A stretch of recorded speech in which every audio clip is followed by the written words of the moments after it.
La puerta de bronce, de Manuel Romero de Terreros. Sentado en su amplio sillón de velludo carmesí, al lado de ancha ventana, el cardenal de Portinaris estaba dictando su testamento. A la primera cláusula que contenía su profesión de fe, había logrado dar un giro distinto del acostumbrado, de manera que a la par de un compendio de la religión católica resultaba un verdadero opúsculo literario. El prelado, muy satisfecho, prosiguió a enumerar cada uno de sus bienes y al hacerlo, parecía que iban arrancándose las más hermosas páginas de la historia del arte. El notario escribía a toda prisa, y a pesar de estar muy acostumbrado a ese género de trabajos, se fatigaba en grado sumo, y gruesas gotas de sudor aparecían sobre su calva frente.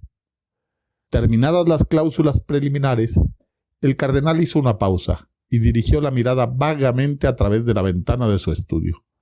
La plaza del Duque era un hervidero de gente, y el prelado seguía con la vista el ir y venir de carruajes y peatones. Transcurrió algún espacio de tiempo. El notario se pasó el pañuelo por la frente varias veces y por fin observó tímidamente: «¿Sí, eminencia?». Pero el cardenal permanecía callado. «¿Sí, eminencia?», insinuó de nuevo el letrado. La verdad era que el cardenal diácono de la Basílica de Santa María de las Rosas estaba perplejo. No encontraba quién nombrar heredero. Miembro de una de las más esclarecidas familias de Toscana, con él terminaba su ilustre progenie. Su único sobrino, el conde Fabricio de Portinaris, se había marchado a América hacía 15 años y no se había vuelto a tener noticia de él. Ministros diplomáticos y agentes consulares, por más averiguaciones que hicieran, no habían podido proporcionar ningún informe, y todo el mundo consideraba que el conde había muerto. Desde sus primeros años, don Fabricio había dado pruebas de un carácter indomable. Su bolsillo fue siempre un pozo sin fondo, y no era secreto para nadie que sus locuras habían conducido a su madre a un sepulcro prematuro. Los ojos del cardenal se empañaron de lágrimas y durante largo tiempo estuvo pensando a quién nombrar heredero. Sabía que las llamadas obras de beneficencia poco podrían aprovecharse de una fortuna que consistía más bien en objetos de arte que en bienes materiales. Y dolíale el alma al pensar que estos fueran a parar a manos del anónimo e insípido personaje que se llama el Estado. Decidió por fin legar todo su caudal a algún amigo, y resolvió hacerlo a favor del príncipe de San Andrea, prócer bondadoso y magnánimo mecenas. «Instituyo por mi único y universal heredero», empezaba a dictar el cardenal cuando sonó un leve toque en una puerta. «Adelante», exclamó el prelado, y apareció en el umbral un sirviente vestido de negro. Adelantóse éste y presentó en una salvilla de plata una tarjeta, que el príncipe de la iglesia tomó con cierto gesto de enfado. Si al leer en ella el conde Fabricio de Portinaris experimentó alguna sorpresa, pudo dominarla enseguida, pues con tono tranquilo dijo al notario: «Ramponelli, mañana terminaremos. Puede usted retirarse». El notario recogió sus papeles, metiólos dentro de un cartapacho y con este bajo el brazo fue a besar el anillo cardenalicio y salió de la estancia después de hacer profunda reverencia. Enseguida ordenó a su camarero: «Que pase el conde». Don Fabricio de Portinaris rayaba ya en 50 años. Era extraordinariamente delgado, tenía la nariz aguileña, el cabello entrecano y el rostro tan lleno de arrugas que a primera vista parecía estar sonriendo continuamente. Al verlo entrar en el estudio, su tío ni se inmutó ni se puso de pie. Solo dijo secamente, dirigiendo involuntaria mirada al retrato de César Borgia que pendía en uno de los muros: «No esperaba veros más, sobrino. Creí que habías muerto». «Aún vivo, eminencia», repuso el conde sonriendo, e hizo ademán de besar la mano del prelado, pero éste la retiró disimuladamente indicando con ella una butaca cercana.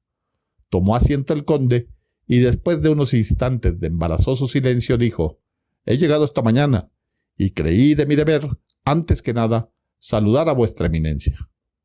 «Os lo agradezco», contestó el cardenal, tomando polvos de su tabaquera de oro. «Y decidme», prosiguió, ¿encontrasteis en el Nuevo Mundo todas aquellas cosas que aquí echabais de menos? Aquella libertad, aquella cuantiosa fortuna, aquella igualdad encantadora entre los hombres, aquella, aquí sonrió el cardenal, verdadera democracia. Encontré en el Nuevo Mundo, Eminencia, lo mismo que en Europa. 15 años he vivido una vida angustiosa, y hoy vengo a impetrar vuestro perdón y a morir en mi país. Fue tal su acento de sinceridad que el cardenal se puso de pie solemnemente y bendijo a don Fabricio de Portinaris. Era la hora del ocaso, y los rayos del sol que se ponía hacían más intensa la roja vestidura del prócer. Al principio, el regreso del conde fue escasamente comentado en la ciudad, porque había casi desaparecido su memoria. Pero pronto volvió a hablarse de él, porque el cardenal de Portinaris, a pesar de su robusta salud y no avanzada edad, decaía notablemente, y un mes después se hallaba al borde del sepulcro.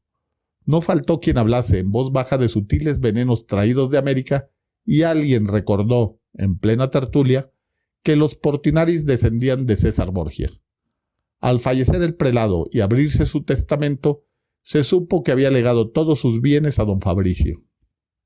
El nuevo príncipe se ausentó enseguida de la capital y estableció su residencia en una villa cercana, en donde llevó una vida retirada y tranquila.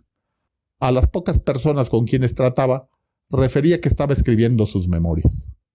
Pero pasados algunos meses, decidió regresar a la corte y allí se dijo que pensaba dar grandes recepciones en su palacio, pues deseaba contraer matrimonio y llevar la vida que correspondía a su clase. No viene al caso hacer una reseña del Palacio de Portinaris, porque ha sido descrito 1000 veces.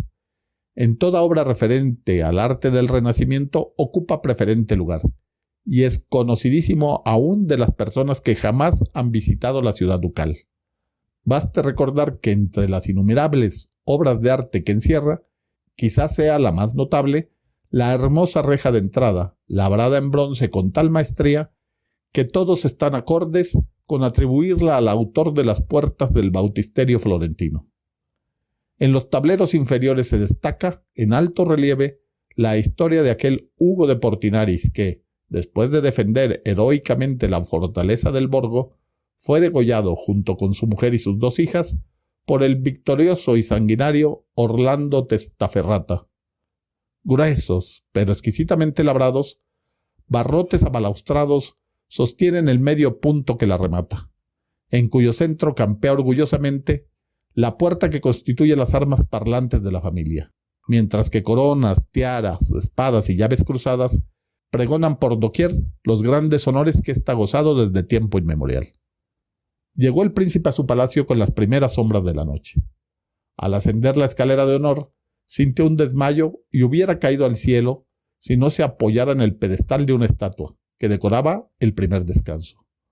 Repúsose enseguida y atravesó con paso rápido la larga galería del poniente, seguido de su mayordomo, y entró en la cámara llamada del Papa Calixto, que había sido dispuesta para su dormitorio.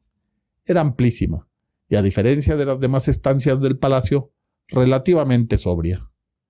Pocos pero ricos muebles la exornaban y el techo carecía de plafón alegórico, motivo por el cual el príncipe la prefirió a las demás, pues, como dijo sonriendo al mayordomo, no quería estar viendo ángeles y mujeres desnudas de Julio Romano desde su lecho.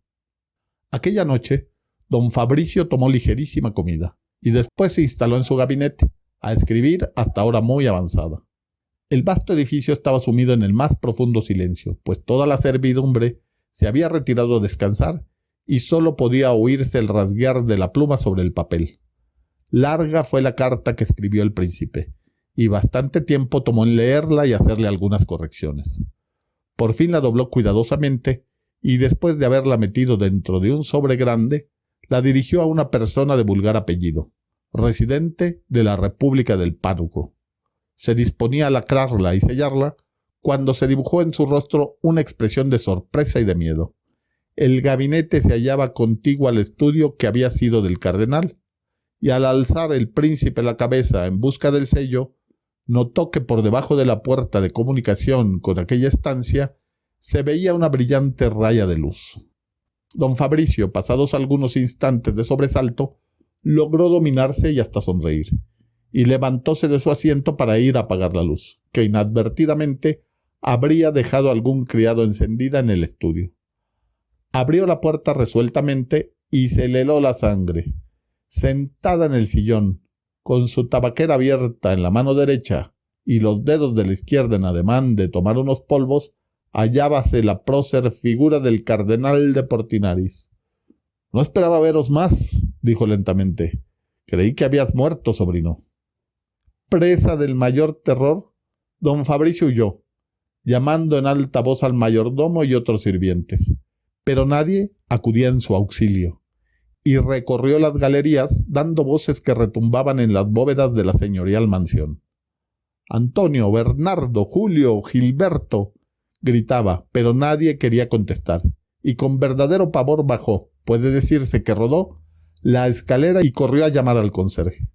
Grandes golpes dio en su puerta con ambas manos, pero nadie oía sus desesperadas voces de terror.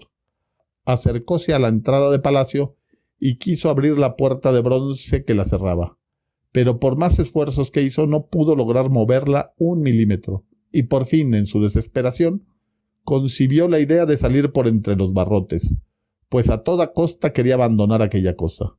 Como hemos dicho, don Fabricio era extremadamente delgado y decidió intentar pasar el cuerpo por aquella parte de la reja, en que los barrotes eran más esbeltos, y por consiguiente había mayor espacio entre ellos. A la madrugada siguiente, enorme concurso de curiosos se aglomeraba a la puerta del palacio. La cabeza del príncipe, amoratada y descompuesta, se hallaba presa entre 2 barrotes, y los ojos, saltándosele de las órbitas, parecían mirar con terror el tablero, en el cual Ghiberti había cincelado magistralmente la degollación de Hugo de Portinaris por el despiadado Orlando Testaferrata. Manuel Romero de Terreros nació en la Ciudad de México en el año de 1880 y murió en esa misma ciudad en el año de 1968. Fue sobre todo un articulista y académico, especializado en los estudios de heráldica y genealogía. Escribió algo de prosa narrativa conservando un estilo rígido y academicista. Su obra narrativa más importante es La Puerta de Bronce y otros cuentos. En el cuento La Puerta de Bronce, Romero de Terreros nos relata la historia de una sucesión inmerecida, que tendría sus aterradoras consecuencias para el feliz heredero.